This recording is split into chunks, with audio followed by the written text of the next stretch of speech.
actually, and I think it was a control. I had started to use food for a little bit of comfort, and it was something that was mine. It was a solitary time on my own in the toilet.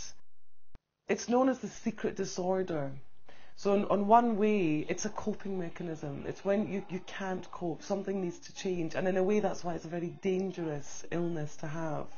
Because I carried on at school, I did my exams, I didn't do very well, but I did my exams. I got into university, I went abroad for a year, I had it then. So I did carry on. Meanwhile, I was secretly vomiting, my teeth were decaying, my period stopped for quite a while.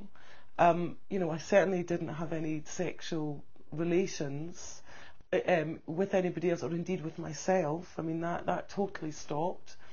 And I unfortunately grew to learn to hate myself.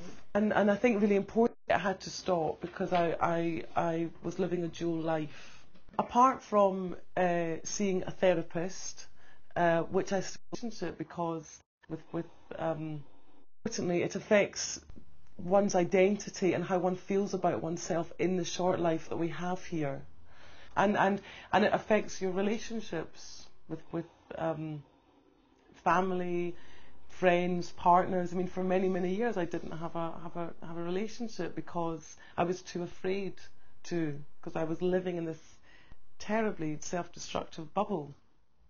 In terms of getting help, I think the difficulty is you can't force somebody to talk to somebody, especially with this sort of, with an illness like this, because you're living in denial. And for me anyway, there was a huge shame about it, terrible shame. It's sort of the ultimate. It's grotesque. You know, people don't want to know about it. You're dysfunctioning, whereas, you know, you just want to be normal. You want to fit in.